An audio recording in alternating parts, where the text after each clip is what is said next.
समय को पहचानो, समय को पहचानो, बनेगी अपनी पहचान।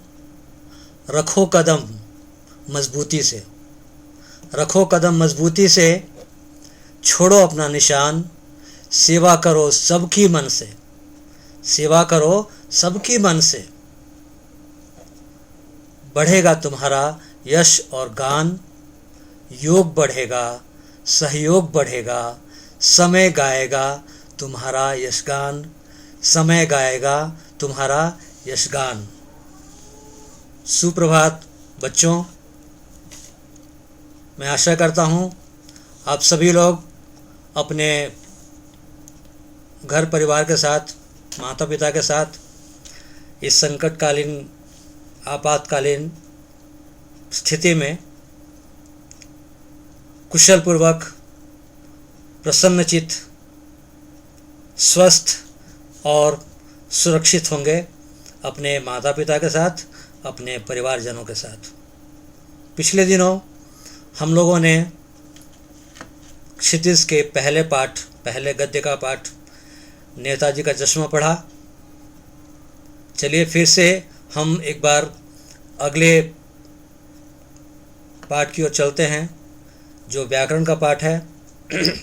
व्याकरण का पहला पाठ लेते हैं, दूसरा पाठ वाच्य। आज हम वाच्य के बारे में जानेंगे, वाच्य, वाच्य के भेद, उनके बारे में। और ध्यान रखिएगा वाच्य, वाच्य को ही अंग्रेज़ी में वॉइस कहते हैं, वॉइस, VOICE, वॉइस। उसी में आप एक्टिव वॉइस, पैसिव वॉइस पढ़ते हैं। लेकिन हिंदी में 3 वॉइस हैं, हिंदी में 3 वाच्य हैं। वॉइस को ही हिंदी में वाच्य कहते हैं। जैसा कि इंग्लिश में वॉइस ट्रांसफॉर्मेशन है, उसी तरह हिंदी में ये रचनांतरण है, हमें ध्यान रखना है। इसमें भी वाक्य परिवर्तन होते हैं, कर्तृ से कर्म में, कर्तृ से भाव में, कर्म से भाव में, अलग अलग प्रक्रिया है, उसकी विधियां हैं। तो आइए शुरुआत करते हैं वाच्य की। वाच्य, वाक्य में प्रयुक्त क्रिया रूप कर्ता, कर्म या भाव किसके अनुसार प्रयुक्त हुआ है, इसका बोध कराने वाले कारकों को वाच्य कहते हैं। अर्थात वाक्य में 3 चीज़ों का बड़ा महत्व है, खासकर वाच्य में। 3, एक कर्ता, कर्ता होता है काम को करने वाला, अर्थात डूअर ऑफ द एक्शन। जैसे अमित पुस्तक पढ़ता है, मैंने एक पंक्ति लिखा है, देखिएगा, अमित पुस्तक पढ़ता है, इसमें अमित है, ये डूअर ऑफ द एक्शन है, काम को करने वाला है, अर्थात करता है। पहला हो गया। दूसरा कर्म, अमित पढ़ता है क्या, क्या पढ़ता है, पुस्तक। क्या का जो उत्तर है वह है कर्म, अर्थात दूसरे तत्व की पूर्ति हो गई। पहला कर्ता, दूसरा कर्म, तीसरा है क्रिया। क्रिया, जो क्रिया होती है, जो काम होता है। आप देखेंगे कि कर्ता है, कर्म है और क्रिया है।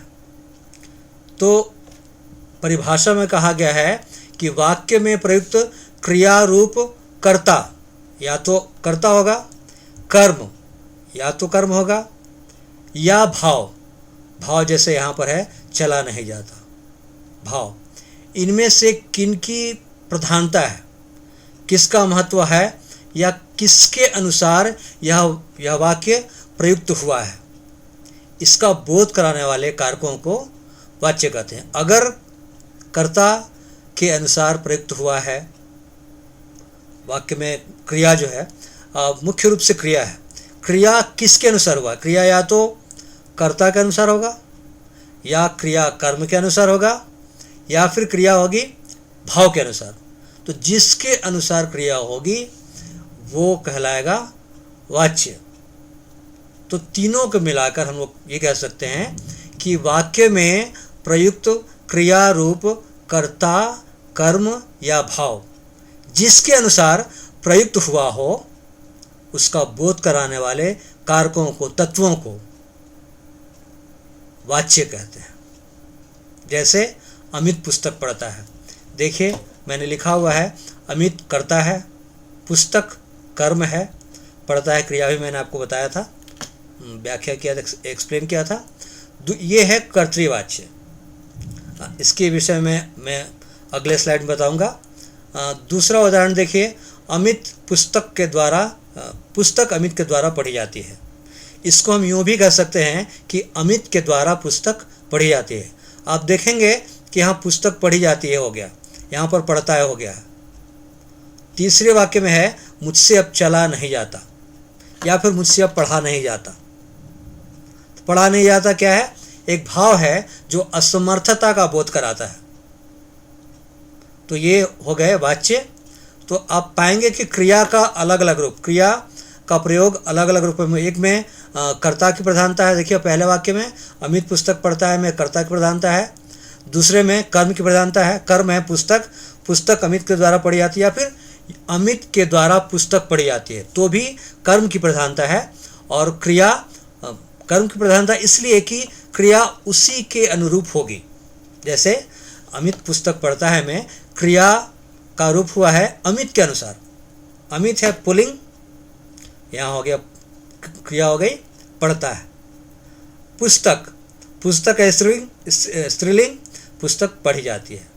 आपने देखा एक में कर्ता है तो कर्ता के अनुसार क्रिया हो गई, तो ये हो गया वाच्य। ये भी वाच्य है। यहाँ पर कर्म है, कर्म के अनुसार यहाँ पर क्रिया हो गई। क्रिया कर्म है पुस्तक, पुस्तक स्त्रीलिंग है, पुस्तक पढ़ी जाती है, यहाँ क्रिया का रूप बदल गया। तो प्रधानता किसकी हुई? यहाँ पर कर्म की, यहाँ पर भाव का, क्योंकि इसमें असमर्थता का बोध है। तो तीनों में हम देखेंगे, या एक में क्रिया कर्ता का, दूसरे में कर्म का, तीसरे में भाव का। जिसमें क्रिया में जिसकी प्रधानता हो, क्रिया जिसके द्वारा हुआ, क्रिया में जिस तत्व की प्रधानता हो, तीन ही तत्व हैं। वो है, पहला है कर्ता, दूसरा है कर्म और तीसरा है भाव। या तो क्रिया में कर्ता की प्रधानता होगी, या तो क्रिया में कर्म की प्रधानता होगी, या तो क्रिया में भाव की प्रधानता होगी। इसको सम्मिलित रूप से कहा गया है वाक्य में प्रयुक्त क्रिया रूप कर्ता, कर्म या भाव, जिसके अनुसार प्रयुक्त हुआ है, इसका बोध कराने वाले कारकों को वाच्य कहते हैं। अब समझ गए होंगे? आगे बढ़ें, चलिए।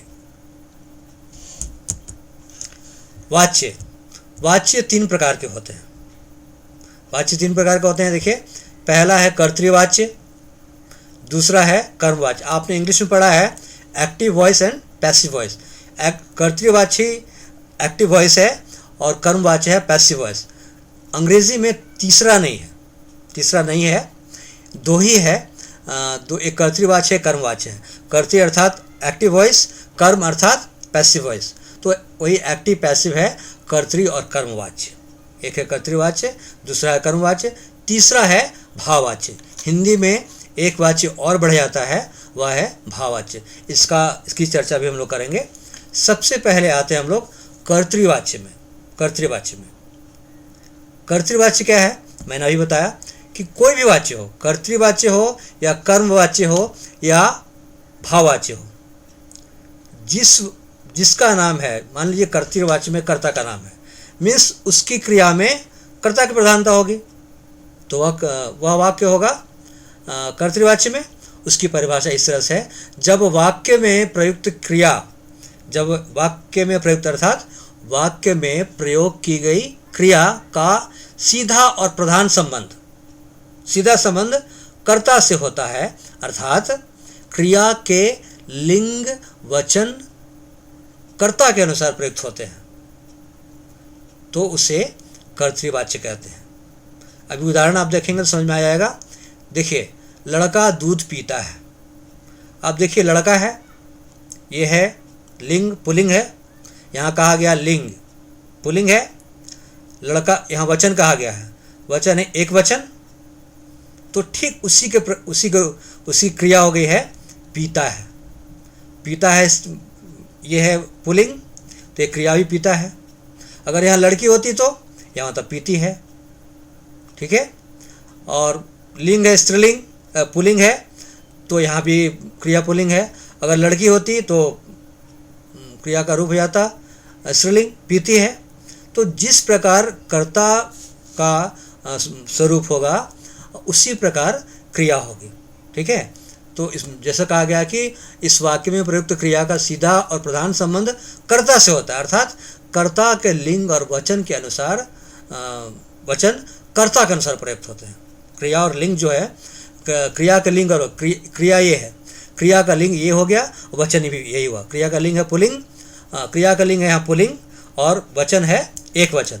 तो देखिए कर्ता भी है पुल्लिंग और एक वचन, चूंकि कर्ता पुल्लिंग और एक वचन है इसलिए क्रिया भी पुल्लिंग और एक वचन हो गई है। ठीक है, दूसरे वाक्य में देख लीजिए, मोहन एक पत्र मुझे कल लिखेगा। अब वाक्य थोड़ा बढ़ गया, मैंने जानबूझकर इसको दिया है क्योंकि ये भविष्यत काल में है। तो किसी भी काल में हो सकता है वाक्य, क्रिया किसी भी काल में हो सकता है। हमें देखना है मुख्य रूप से कि कर्ता, कर्म और क्रिया है ना। यहाँ पर कर्ता की प्रधानता है तो कर्ता और क्रिया, तो क्रिया का संबंध कर्ता से कैसा है। अगर मोहन यहाँ पर पुल्लिंग है, लिखेगा, देखिए पुल्लिंग हो गया है। मोहन एक वचन है, लिखेगा भी एक वचन है क्रिया। तो मोहन अब है क्या, एक पत्र मुझे कल, ये अलग से जुड़ते हैं। ट्रेन कितनी लंबी आपका वाक्य हो सकता है, उसको होने दीजिए। हमें देखना है सिर्फ तीन चीज़ों को, कर्ता को, कर्म को और क्रिया को। इन तीनों चीज़ों को पहले हम रखेंगे पटल पर, उसको पुटअप करेंगे, फिर बाकी चीज़ों को ज्यों का त्यों रख देंगे। जैसे इसमें मुख्य रूप से क्या है, मोहन एक पत्र लिखेगा, मुझे कल, ये अलग से जुट गया है। वास्तव में इसमें क्या, मोहन कर्ता हो गया, एक पत्र हो गया कर्म, लिखेगा हो गया क्रिया। तो मोहन पुल्लिंग है, क्रिया भी पुल्लिंग है। मोहन एक वचन है, क्रिया भी एक वचन है। तो क्रिया जो है पूरी तरह से कर्ता के अनुसार, कर्ता के लिंग और वचन के अनुसार हुआ है। तो कर्तृवाच्य में ये होता है। कर्तृवाच्य में जब वाक्य में, मैं फिर से पढ़ रहा हूँ, जब वाक्य में प्रयुक्त क्रिया का सीधा और प्रधान संबंध कर्ता से होता है, अर्थात क्रिया के लिंग और वचन कर्ता के अनुसार प्रयुक्त होते हैं मीन्स प्रयोग किए जाते हैं, तो उसे कर्तृवाच्य कहते हैं। जैसे में दो उदाहरण है, मोहन दूध पीता है, लड़का दूध पीता है या लड़की दूध पीती है, लड़की एक पत्र लिखती है, ये भी हो सकता है। लड़की एक गीत गाती है या एक गीत गाएगी, ये भी हो सकता है। या लड़की ने गीत गाया, ये भी हो सकता है। मोहन एक पत्र मुझे कल लिखेगा। इसका कुछ और उदाहरण है, इसको देखते हैं हम लोग। देखिए, कर्तृवाच्य में एक उदाहरण है, रमा जाती है। अब आप पाएंगे कि इसमें कर्म नहीं है। कर्म सो रमा क्या है, कर्ता है, और जाती है क्रिया है। तो इसमें आप कहेंगे सर इसमें कर्ता कहाँ गया, कर्म कहाँ गया। कर्म इसलिए नहीं है इसमें, कर्म हो भी सकता है और नहीं भी हो सकता है कर्तृवाच्य में। चूँकि कर्तृवाच्य में कर्ता की प्रधानता है, इसलिए कर्ता और क्रिया यहाँ पर स्वयं है, सिर्फ कर्ता और क्रिया है। कर्ता है रमा और जाती है क्रिया। तो कर्ता देखिए रमा है, रमा स्त्रीलिंग है, इसलिए यहाँ क्रिया हो गया है स्त्रीलिंग। जाती है तो क्रिया, क्योंकि ये विकारी शब्द है, क्रिया विकारी शब्द है, ये बदलता है, क्रिया का स्वरूप बदलता है। तो जैसा करता है उसके अनुसार क्रिया हो गई है। ये हो गया, चिड़िया आकाश में उड़ गई। अब यहाँ पर कर्म नहीं है। कर्म का एक मैं बताऊंगा अभी, कर्मवाच्य में, कर्म के विषय में एक अच्छी बात मैं बताऊंगा कि तुरंत आप पकड़ लेंगे कर्म क्या होता है। चिड़िया आकाश में उड़ गई। अब देखिए, चिड़िया आकाश में उड़ गई, चिड़िया स्त्रीलिंग है, उड़ गई। उड़ गई क्या है, ये भी स्त्रीलिंग क्रिया हो गई है। तो चिड़िया स्त्रीलिंग है तो क्रिया का रूप भी स्त्रीलिंग हो गया, उड़ गई हो गया। अगर यहाँ पर कोई पतंग हो तो पतंग भी स्त्रीलिंग है। तो अगर कोई पुल्लिंग होता तो यहाँ पुल्लिंग हो जाता। तो आप देख लीजिए, इसमें सीधा क्रिया का प्रधान रूप से क्या है, कर्ता के लिंग और वचन के अनुसार क्रिया का स्वरूप बदला, अर्थात कर्ता की प्रधानता है, कर्ता ही मुख्य रूप से इसमें प्रधान है, इसलिए ये कर्तृवाच्य है। और उदाहरण देख लीजिए, सूर्य पूरब में उगता है, माँ ने बच्चे को सुला दिया। देखिए ये है सामान्य भूतकाल में, पास्ट इंडेफिनिट में माँ ने बच्चे को सुला दिया, ठीक है, इसमें भी कर्म नहीं है। तो इस तरह से कर्तृवाच्य हो गया। अभी कर्तृ से कर्म कैसे होगा ये मैं नहीं बता रहा हूँ, अभी मैं सिर्फ बता रहा हूँ आपको कर्तृवाच्य, कर्मवाच्य और भाववाच्य। पहले आप ये जान लीजिए, जब ये जान जाएंगे तब आप जानेंगे कि किसको कैसे बदला जाएगा, ठीक है। आइए आगे बढ़ते हैं। अगला है कर्मवाच्य। कर्म, ध्यान रखिएगा बच्चों, कर्म में इसकी परिभाषा देख लीजिए। जब वाक्य में प्रयुक्त क्रिया का सीधा संबंध वाक्य में प्रयुक्त कर्म से होता है, जैसे कर्तृवाच्य में आपने देखा था क्रिया का सीधा संबंध कर्ता से था, तो कर्म में क्रिया का सीधा संबंध कर्म से होगा, स्वाभाविक है। अर्थात क्रिया के लिंग और वचन कर्ता के अनुसार ना होकर कर्म के अनुसार होंगे, ठीक है, उन्हें कर्मवाच्य कहते हैं। कोई दिक्कत की बात नहीं है। जैसे कर्तृवाच्य में कर्ता के अनुसार होते हैं, यहाँ पर कर्म के अनुसार होंगे। तो फिर से देख लीजिए, जब वाक्य में प्रयुक्त क्रिया का सीधा संबंध, क्रिया का सीधा संबंध वाक्य में प्रयुक्त कर्म से होता है, कर्म से, क्रिया से, कर्ता से नहीं, कर्म से होता है, अर्थात क्रिया के लिंग और वचन कर्म के अनुसार होते हैं, उसे कर्मवाच्य कहते हैं। और सबसे बड़ी बात क्या है कि कर्मवाच्य सदैव सकर्मक क्रियाओं का ही होता है। आपने क्रिया का दो भेद पढ़ा है, सकर्मक और अकर्मक क्रिया, ठीक है, transitive verb and intransitive verb, सकर्मक और अकर्मक क्रिया। तो इसमें कर्मवाच्य में यदि कोई वाक्य होगा तो निश्चित, सिर्फ और सिर्फ निश्चित रूप से वो सकर्मक क्रिया में ही वह वाक्य होगा, सकर्मक क्रिया में होना उसका आवश्यक है। यदि सकर्मक क्रिया में नहीं है तो हो सकता है वह कर्मवाच्य ना हो, ठीक है। आप इसका ध्यान रखें। आइए इसके उदाहरण को देखते हैं। अगर परिभाषा में कोई दिक्कत हो तो मैं फिर से एक बार वापस लौटूंगा यहाँ पर। देखिए इसका उदाहरण है, अमित के द्वारा पुस्तक पढ़ी जाती है। मान लीजिए एक वाक्य होता कर्तृवाच्य में, अमित पुस्तक पढ़ता है, ठीक है, यह कर्तृवाच्य मैंने कहा। उसका कर्म, क्यों अमित पुस्तक पढ़ता है, उसमें अमित के अनुसार क्रिया हुआ पढ़ता है। चूंकि पुस्तक यहाँ पर कर्म है, ये कर्मवाच्य है। कर्मवाच्य में क्रिया का स्वरूप, क्रिया ये है, क्रिया का रूप, क्रिया का लिंग और वचन ये कर्म के अनुसार होगा। कर्म क्या है? पुस्तक। अब कर्म की परिभाषा क्या होगी? कर्म में हमेशा वाक्य में, खासकर क्रिया में जब कर्म की अपेक्षा होगी, कर्म जब अपेक्षित होगा तब वह सकर्मक क्रिया है। जैसे अमित पुस्तक पढ़ता है, अमित पढ़ता है क्या? सकर्मक क्रिया सिर्फ एक सवाल का जवाब देता है, क्या, व्हाट, है ना। क्या का उत्तर यदि आपको मिलता है, क्या के अलावा कुछ भी नहीं, क्या के अलावा क्यों, कहाँ, कैसे, ये बिल्कुल सिर्फ क्या का उत्तर मिलता है तो आपको कर्म मिल जाएगा, ठीक है। देखिए क्या, अमित क्या पढ़ता है? अमित पुस्तक पढ़ता है, तो पुस्तक हो गया कर्म। क्या का उत्तर क्या है? क्या का उत्तर है पुस्तक।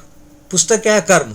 और कर्म के अनुसार कर्म यदि पुल्लिंग में है तो क्रिया भी पुल्लिंग में होगा, कर्म यदि स्त्रीलिंग में है तो क्रिया भी स्त्रीलिंग हो जाएगा। चूंकि पुस्तक स्त्रीलिंग है इसलिए क्रिया का स्वरूप हो गया है स्त्रीलिंग में। तो आप ऐसे भी कर सकते हैं, पुस्तक अमित के द्वारा पढ़ी जाती है या अमित के द्वारा पुस्तक पढ़ी जाती, एक ही बात है। एक चीज़ और, के द्वारा या से, दोनों में से आप तय कर लीजिए कि आपको क्या लगाना है। दोनों करेक्ट है, आपके पुस्तक में से भी होगा और के द्वारा भी होगा, मीन्स बाय। तो अमित के द्वारा या अमित से एक ही बात है। इसमें बिल्कुल आप संशय में या किसी कंफ्यूजन मत रहे कि गलती हो गई, गलती बिल्कुल नहीं है। से रहे या द्वारा रहे, के द्वारा, दोनों करेक्ट है, दोनों सही है। आपको तय करना है कि आपको क्या प्रयोग करना है। मैं कहूँगा के द्वारा प्रयोग कीजिए, आपके लिए सुविधाजनक होगा। तो अमित के द्वारा पुस्तक पढ़ी जाती है। फिर से देख लीजिए, यहाँ अमित की प्रधानता नहीं है, यहाँ प्रधानता है पुस्तक की, यहाँ प्रधानता है, मैं इसको राउंड करता हूँ, पुस्तक की, ठीक है। देखिए इसको मैंने राउंड कर दिया, पुस्तक की। अब पुस्तक की प्रधानता है इसलिए क्रिया का स्वरूप कर्म, पुस्तक कर्म है तो क्रिया का स्वरूप जो है कर्म के अनुसार बदलेगा। पुस्तक चूंकि स्त्रीलिंग है इसलिए क्रिया भी स्त्रीलिंग हो गई है। ठीक है, इसको परिवर्तन कैसे हुआ? अमित के द्वारा पुस्तक पढ़ी जाती है। कर्म में ऐसे कर्मवाच्य यूं ही लिखा जाता है। कर्मवाच्य में आप कभी नहीं कह सकते हैं कि अमित पुस्तक पढ़ता है, इसमें कर्म अमित है, कर्म पुस्तक है और ये कर्मवाच्य में होगा। बिल्कुल नहीं, बिल्कुल नहीं। अमित पुस्तक पढ़ता है, ये उदाहरण है कर्तृवाच्य का। अमित के द्वारा पुस्तक पढ़ी जाती है, ये उदाहरण है सिर्फ और सिर्फ कर्मवाच्य का। ध्यान रखिएगा। ठीक है, दूसरा उदाहरण देखिए, उसके द्वारा एक पत्र लिखा जाता, मान लीजिए नाम नहीं है, उसके द्वारा, उसके मीन्स वह क्या है? वह पुल्लिंग है। अगर वह स्त्रीलिंग होती, उसके द्वारा एक पत्र लिखी जाती है, मीन्स वह लड़की होती, वह एक पत्र लिखती है, वह एक पत्र लिखती है को हम कर्मवाच्य में कहेंगे उसके द्वारा एक पत्र लिखी जाती, क्योंकि पत्र भी पत्र क्या है?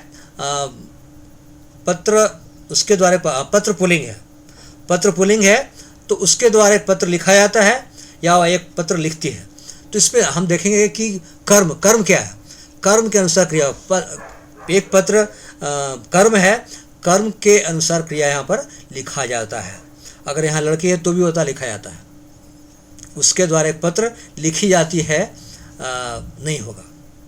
ठीक है, यहाँ पर उसके द्वारा एक पत्र लिखा जाता है, क्योंकि एक पत्र के अनुसार, एक पत्र क्या है? ये है कर्म, इसी के अनुसार हुआ है क्रिया का स्वरूप।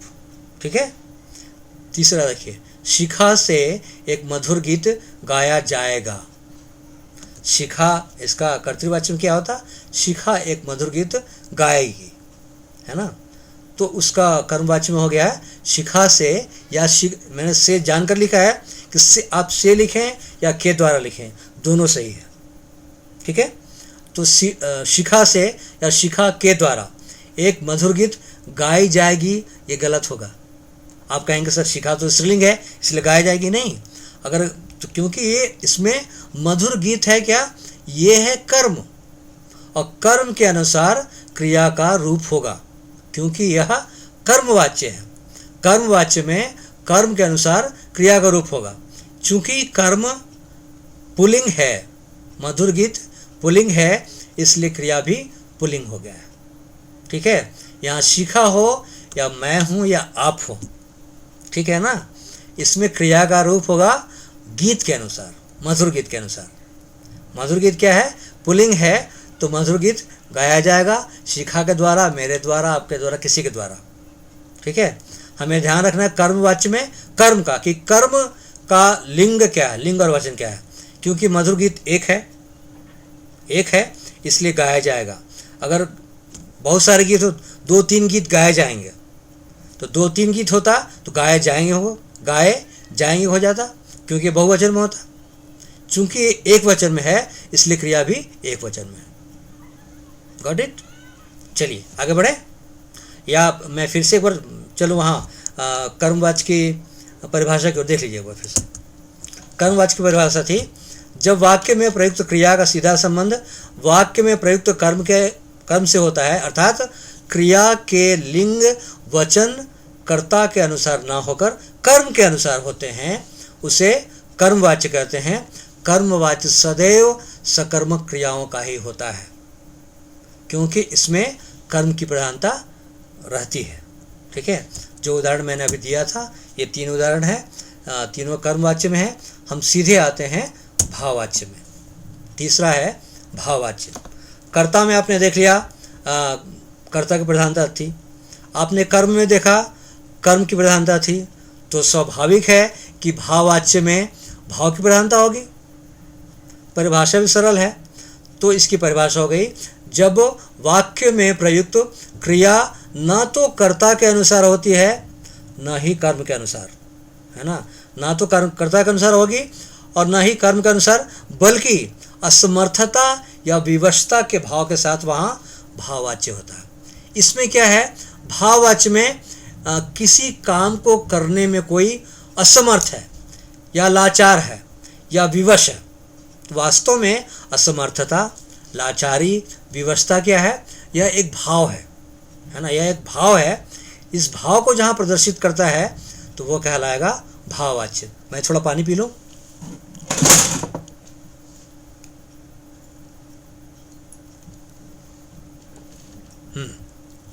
तो देखिए भाववाच्य, इसमें क्रिया कर्म तो विवशता के भाव के साथ जहाँ, बल्कि असमर्थता या विवशता के भाव के साथ वहाँ भाववाच्य होता है। इसमें क्रिया, अच्छा ध्यान रखिए, इसमें क्रिया अकर्मक होती है। भाववाच्य में जो क्रिया होगी वो अकर्मक। अकर्मक क्या, जिसमें कर्म की अपेक्षा ना हो। ठीक है, जैसे चिड़िया आकाश में उड़ती है, क्या उड़ती है का तो नहीं है। चिड़िया, सूर्य पूरब में उगता है, ठीक है, तो वो, लेकिन यहाँ भाववाच्य में कुछ और होगा। आँखों में दर्द के कारण मुझसे पढ़ा नहीं जाता। वास्तव में क्या है, मुझसे पढ़ा नहीं जाता, कारण जो भी हो। इसमें क्रिया, पहले देखिए कर्ता क्या है, कर्ता मैं, क्रिया क्या, पढ़ना। तो मुझसे पढ़ा नहीं जाता, मुख्यतः यही है। वो बात की चीज़ है, आँखों में दर्द के कारण, इसकी महत्ता यहाँ नहीं है। यहाँ पर महत्व किसका है, मुझसे और पढ़ा नहीं जाता। पढ़ा नहीं जाता मीन्स नहीं पढ़ने की असमर्थता है, पढ़ने में समर्थ नहीं है। मैं पढ़ने में समर्थ नहीं हूँ। अगर मैं पुल्लिंग हूँ तो पढ़ा नहीं जाता, अगर स्त्रीलिंग होगी तो मुझसे पढ़ी नहीं जाती, तो वो होगा पढ़ी नहीं जाती, अगर कोई स्त्रीलिंग हो तो। उसी तरह से है, उनसे गाया नहीं, उनसे मीन्स वे लोग गा नहीं सकते। कर्तृवाच्य में होता वे लोग गा नहीं सकते, मीन्स उनसे गाया नहीं जा सकता। ठीक है, यहाँ पर किसी काम को करने में असमर्थता मीन्स कोई भी कर्ता जो है, कोई भी काम को करने वाला है, वो किसी काम को करने में असमर्थ है, मीन्स उस काम को नहीं कर सकता है। तो काम को करने में असमर्थ है मीन्स वह एक भाव है। असमर्थता का भाव हो या लाचारी हो या विवशता, तीनों का अर्थ एक ही है। आप असमर्थता कहें, आप लाचारी कहें, आप विवशता कहें, अर्थ एक ही है। ठीक है, तो मुझसे पढ़ा नहीं जाता, उससे गाया नहीं जाता। कुछ और उदाहरण देखते हैं, चलिए अगले स्लाइड में। देखिए भाववाच्य के अन्य उदाहरण हैं। माधव से गीत नहीं गाया जाता है, मीन्स माधव गीत नहीं गा सकता। यदि कर्तृवाच्य में होता तो इसको आप भाववाच्य में कैसे परिवर्तित करते, माधव से गीत नहीं गाया जाता, मीन्स माधव गीत को गाने में असमर्थ है। ठीक है, आपको भाववाच्य में भाव दिखाना आवश्यक है। आपको और कुछ नहीं दिखाना है, आपको सिर्फ ये दिखाना है कि कोई भी कर्ता किसी काम को करने में असमर्थ है, तो वह हो जाएगा भाववाच्य। ठीक है, नीना से खाना नहीं बनाया गया, मीन्स नीना खाना नहीं बना सकती, उससे खाना बनाया नहीं गया, मीन्स खाना बनाने में वह असमर्थ है, तो असमर्थता का भाव हुआ। फिर देखिए, कभी कभी इच्छा, अनुमति अथवा आज्ञा के संदर्भ में भी भाववाच्य का प्रयोग किया जाता है। अमूमन ऐसा नहीं आता है, फिर भी आप देख लें एक बार, अगर इसका ज़रूरत पड़े तो इसका ही प्रयोग करेंगे हम लोग। जैसे अब चला जाए, अब चला जाए, आप अंदर, अब चला जाए मीन्स क्या है कि एक तरह की इच्छा है, आप अंदर जाइए, ये आदेश है, आज्ञा है। अब पढ़ा जाए, यह एक इच्छा है। तो इस संदर्भ में भी भाववाच्य का प्रयोग होता है। ठीक है, तो इस तरह से हमने कर्तृवाच्य, कर्मवाच्य और भाववाच्य को जाना। ठीक है, तो हमने कर्तृवाच्य, कर्मवाच्य और भाववाच्य को देखा। आप अपनी पुस्तक से भी एक बार पढ़ लीजिएगा। ये आवश्यक नहीं है कि जो परिभाषा मैंने दिया है वही परिभाषा आपके पुस्तक में हो, लेकिन परिभाषाएं अलग अलग नहीं हो, उसका अर्थ थोड़ा सा दूसरे ढंग से होगा, अर्थ एक ही होगा। ठीक है, आप अपनी पुस्तक से भी आप देख लीजिएगा, और जितने उदाहरण हैं कर्तृवाच्य के, कर्मवाच्य के और भाववाच्य के, उतने उदाहरणों को आप लिख लेंगे, अपनी कॉपी में लिख लेंगे, तो आपको पकड़ में आएगा कि कर्तृवाच्य मैं लिख रहा हूँ या मैं लिख रही हूँ, या कर्मवाच्य लिख रहा हूँ या भाववाच्य लिख रहा हूँ। तो आप एक काम करेंगे, अपने पुस्तक से कर्तृवाच्य के 10 वाक्य आपको समझ में आ जाएगा कर्तृवाच्य क्या है। कर्मवाच्य के 10 वाक्य आपको समझ में आ जाएगा कर्मवाच्य में किसकी प्रधानता है और क्रिया का परिवर्तन कैसे हुआ है। और फिर भाववाच्य का 10 वाक्य, सबका 10-10 वाक्य लिख लीजिए। आप आराम से समझ लेंगे कि मेरा वाक्य कर्तृवाच्य में है या कर्मवाच्य में है या भाववाच्य में है। तो बच्चों इसको कर लीजिएगा। मैं कुछ गृह कार्य दे रहा हूँ, गृह कार्य में मैं एक स्लाइड जोड़ दूंगा, उसको आप देख लीजिएगा। और गृह कार्य अपनी कॉपी में करिएगा। मैंने कल आपको ग्रुप में बताया था, ग्रुप में मैं बार बार आपसे बात कर रहा हूँ, जिसको अगर कोई समस्या हो इसमें भी जो मैंने 3 बताया, कर्तृवाच्य, कर्मवाच्य और भाववाच्य, इसमें भी अगर आपको समस्या हो तो आप मुझसे पूछ सकते हैं ग्रुप में सवाल करिएगा। मैं आपके सवालों का जवाब देता रहूँगा निरंतर, ठीक है। तीनों कक्षाओं के अलग अलग ग्रुप हैं, आप कभी भी ग्रुप में सवाल करिए, मैं हमेशा उसको देखता रहता हूँ। और हम लोग हमेशा मिल भी रहे हैं किसी ऐप के थ्रू, तो हम लोग बातचीत करते रहेंगे। तो जो गृह कार्य है उसको कर लेना कॉपी में, और आप अच्छे से घर में रहें, सुरक्षित रहें। लॉकडाउन अब शायद समाप्त हो, इसके बावजूद हमें कई तरह की सावधानियों को बरतना है। अभी एक बहुत लंबी प्रक्रिया है बच्चों, बहुत ध्यान रखना है, स्वास्थ्य का ख्याल रखना है। आप अपने छोटे भाई बहनों का, अपने माता पिता का, अपने घर के बुज़ुर्गों का ध्यान रखिएगा, क्योंकि आने वाला समय और अधिक चुनौतीपूर्ण है हमारे लिए। ध्यान रखिएगा, बहुत अधिक, क्योंकि जब तक हम घर में हैं तब तक तो हम नियमपूर्वक हैं। जहाँ घर की देहरी को लांघते हैं वहाँ से नियम टूटने शुरू हो जाते हैं। एक भारतीय मानसिकता है। तो हमें अब जीने का ढंग बदलना होगा। किसी भी सूरत में हम अब उस ढंग से नहीं चल सकते जैसे पहले चलते थे, जैसे पहले रहते थे। अब हमें अपना नज़रिया, अपना ढंग, अपना सब कुछ बदलना पड़ेगा।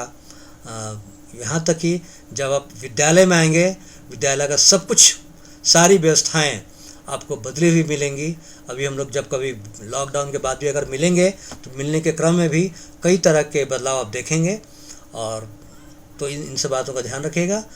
मैं आपके अच्छे स्वास्थ्य की कामना करता हूँ, आपके माता पिता, आपके घर वालों के, आपके भाई बहनों के, घर के बुजुर्गों के अच्छे स्वास्थ्य की कामना करता हूँ। इसी के साथ आज का अध्याय यहाँ समाप्त होता है। आप पढ़ते लिखते रहिए, खुश रहिए और तंदुरुस्त रहिए, स्वस्थ रहिए। धन्यवाद।